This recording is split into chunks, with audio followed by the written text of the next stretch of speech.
गुरु प्रेमियों, दिया प्रज्वलित करते वक्त अगर गलती से उंगलियों पर जरा सा भी ताप लग जाए तो असहनीय पीड़ा होती है। ऐसे में अगर हम आपसे कहें कि एक बार कुछ ऐसा हुआ कि कोई व्यक्ति जले भी, झुलसे भी, पर उन्हें किंचित मात्र भी पीड़ा नहीं हुई, तो क्या आप विश्वास करेंगे? आज की गुरु स्टोरी कुछ ऐसी ही अद्भुत घटना है। तो आइए शुरू करते हैं आज की गुरु स्टोरी। यह घटना ओशो आश्रम की है। सुबह के प्रवचन के बाद ओशो अपने कक्ष में चले गए थे। यह समय सन्यासियों के खाने या विश्राम का होता था। कई सन्यासी अपने अपने निवास पर चले जाया करते थे। कुछ चुनिंदे लोग ओशो से मिलने की कतार में सम्मिलित हो जाया करते थे, परंतु अपॉइंटमेंट आवश्यक होता था। आज की दोपहर भी सामान्य ही थी कि अचानक एक स्त्री अपना माथा पकड़े दौड़ी चली आई और द्वार रक्षकों से मिन्नतें करने लगी कि उन्हें ओशो से मिलने दिया जाए।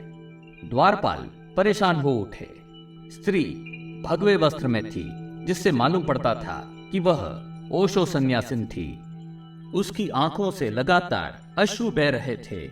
लगता था कि वह व्याकुल थी या शायद अत्यधिक पीड़ा में थी।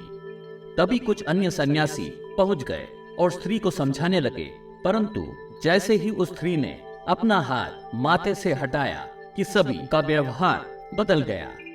सन्यासी मां का माथा बुरी तरह जला हुआ था। दोनों बाहों के बीच का स्थान काला पड़ गया था। लगता था जैसे माथा आग पर पड़ गया हो। सन्यासिन के प्रति सभी की संवेदना जाग उठी। कुछ सन्यासियों ने उन्हें डॉक्टर के पास जाने की सलाह दे डाली, परंतु सन्यासिन अपनी बात पर अटल रही। अंततः द्वारपालों ने बात भगवान ओशो तक पहुंचा दी। ओशो ने भी उन्हें अंदर बुलवा लिया। पूछने पर ज्ञात हुआ कि सन्यासिन माता कुछ दिनों से ओशो के बताए ध्यान पर काम कर रही थी, जिसके कारण उनका आज्ञा चक्र सक्रिय हो उठा था। आज्ञा चक्र दोनों आंखों के बीच ललाट पर केंद्रित होता है, जिसे तीसरा नेत्र भी कहा जाता है। बुद्ध पुरुषों का यह केंद्र निश्चित ही सक्रिय एवं खुला होता है। आपने अक्सर हिंदू देवी देवताओं के चित्रों में तीसरे नेत्र की उपस्थिति पर ध्यान दिया होगा। भगवान शिव एवं माता काली को हमेशा तीसरे नेत्र के साथ ही दर्शाया जाता है। तो हुआ यूं था कि सन्यासिन मां ओशो ध्यान विधि में इतनी तल्लीन हो गई थी कि उन्हें आभास ही नहीं हुआ कि कब आंतरिक क्रिया बाह्य शरीर पर असर दिखा गई। अचरज की बात यह थी कि हालांकि माता का ललाट जल गया था, परंतु उन्हें किंचित भी तकलीफ न थी। माता ने ओशो को बताया कि शुरुआत में ऐसा लगता था मानो ललाट पर बाहों के बीच कुछ हो रहा हो, जैसे कि थोड़ी गर्मी का एहसास, परंतु इसका कोई बाहरी संकेत नहीं था।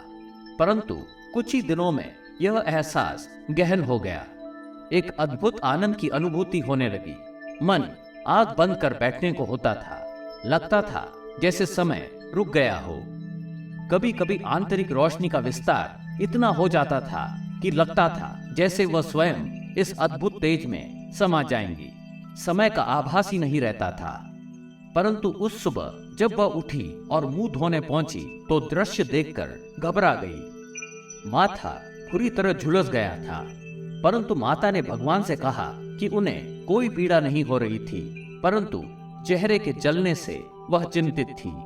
ओशो ने उन्हें तुरंत कुछ उपचार और क्रियाएं बता दी, जिसके पश्चात वह संतुष्ट होकर बाहर आ गई। इसी घटना का जिक्र करते हुए ओशो ने प्रवचन में कहा, दोनों भावों के बीच ललाट के मध्य में एक महत्वपूर्ण केंद्र होता है, जिस पर ध्यान केंद्रित करने से अद्भुत परिणाम होते हैं। इस केंद्र को तीसरे नेत्र के नाम से भी संबोधित किया जाता है, परंतु यह सूक्ष्म शरीर का केंद्र होता है। कभी कभार इसके सक्रिय होने के चिन्ह स्थूल शरीर पर उभर आते हैं, परंतु ऐसा कम ही होता है, पर हाँ, यह संभव है। ओशो कहते हैं कि तिब्बत और मेक्सिको की गुफाओं में कुछ ऐसे कंकाल मिले हैं जो हजारों वर्ष पुराने हैं। उन कंकालों की विशेषता यह है कि उनके कपालों पर दोनों आंखों के बीच ललाट पर एक गहरा छेद था, जिसने वैज्ञानिकों और पुरातत्वविद्ताओं को सोच में डाल रखा था। कुछ कपालों पर पीछे की तरफ छेद था।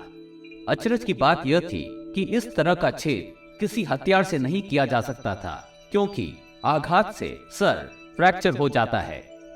वैज्ञानिकों का मानना था कि लगता था मानो मस्तिष्क से एक ऐसी ऊर्जा का विस्फोट हुआ था जिसने कपाल में छेद कर दिया था। ओशो के अनुसार यह पूर्णतया वैज्ञानिकों अथवा पुरातत्ववेत्ताओं का विषय नहीं है।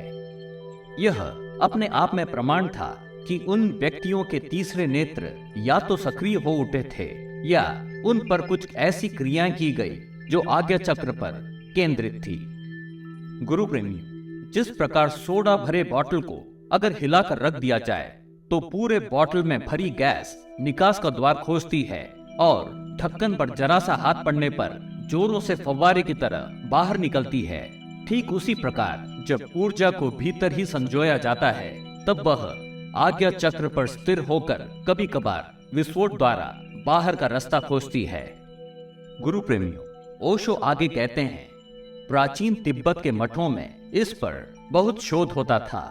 तिब्बत के लामाओं ने तंत्र विज्ञान और विद्या का गूढ़ अध्ययन किया था और साधना के द्वारा समझा और अनुभव किया था, जिसके बाद एक ऐसी विधि को विकसित किया गया जिसके द्वारा आघात या स्पर्श से तीसरे नेत्र को जगाया जा सके। इसके सक्रिय होने पर साधक को अनायास ही भूत और भविष्य का ज्ञान हो जाता है। साथ ही व्याधियों को आंखों से देखने की कला या सूक्ष्म साधना प्राप्त हो जाती है, जिससे मानव कल्याण हो सके। प्राचीन तिब्बत के लामाओं पर इसी विधि द्वारा आघात किया जाता था। आज भी तिब्बत एवं हिमालयों की गुफा में ऐसे कंकाल मिलते हैं जो इसका प्रमाण है। समय के साथ यह विधि ओझल हो गई। आज के युग में एक अनुभवी सद्गुरु या बुद्ध पुरुष अंगुष्ठ स्पर्श से इसे जगा सकते हैं, परंतु परिणाम साधक पर निर्भर करता है। अगर साधक समर्पित है तो परिणाम जल्दी आते हैं, अन्यथा समय लगता है। ओशो कहते हैं कि हम आंखों द्वारा सतत ऊर्जा को बहाते रहते हैं। यह एक प्राकृतिक घटना है। एक तरीके से इसे ऐसे समझा जा सकता है कि आंखें उस नल की भांति है जिसकी टूटी खुली हो। जब तक नल की टूटी खुली होगी, जल बहता रहेगा। टूटी बंद करने से ही जल का बहना थमेगा। ओशो कहते हैं, बाहरी आंखों को बंद कर दोनों आंखों के मध्य में ध्यान केंद्रित करने से ऊर्जा बाहर न बहकर अंदर ही रुक जाती है और प्रवाह का मार्ग ढूंढने लगती है। ऐसे में उसे मार्ग नहीं मिलता और वह तीसरे नेत्र की तरफ बढ़ती है, जिससे वह स्थल सक्रिय हो जाता है। साधक का एक लक्ष्य उसे सक्रिय करना भी होता है। इसीलिए ध्यान के एक विधि के अनुसार लक्ष्य को उस स्थल पर केंद्रित करना होता है। सनातनी हिंदू परंपरा में उस स्थल पर चंदन का तिलक या कुमकुम लगाने की प्रथा यह दर्शाता है कि हिंदू ऋषियों और ज्ञानियों को इस विषय में पूरा ज्ञान था। ओशो कहते हैं, कई बार आज्ञा चक्र का सक्रिय होना स्थल पर गर्मी का अनुभव करा सकता है, जिसे चंदन के तिलक से सामान्य किया जाता था। हिंदू स्त्रियों का उसी स्थल पर कुमकुम लगाना भी तीसरे नेत्र के स्थल को ही दर्शाता है। ओशो आगे कहते हैं कि तिलक या कुमकुम लगाना एक सामान्य प्रक्रिया न होकर जागृत प्रक्रिया बननी चाहिए। ऐसा करने पर साधक नित्य जागृत रहता है और भले ही वह दिनचर्या के कार्य करता हो, पर उसका ध्यान केंद्र पर होता है। यह उसे स्थायित्व देता है। इसी प्रवचन में ओशो ने आगाह किया कि अगर ध्यान करते हुए शरीर को थोड़ी भी पीड़ा हो तो साधक को तुरंत रुक जाना चाहिए। ऐसा अनुभव होने पर साधक को आंख खोलकर इधर उधर देखना चाहिए ताकि ऊर्जा को निकास मिल सके। गुरु प्रेमियों, ऐसी क्रियाएं गुरु के देखरेख में ही करनी चाहिए। हम उम्मीद करते हैं कि आपको आज की गुरु स्टोरी अच्छी लगी होगी। आप सभी के मंगल की कामना करते हुए हम आपसे आज्ञा लेते हैं।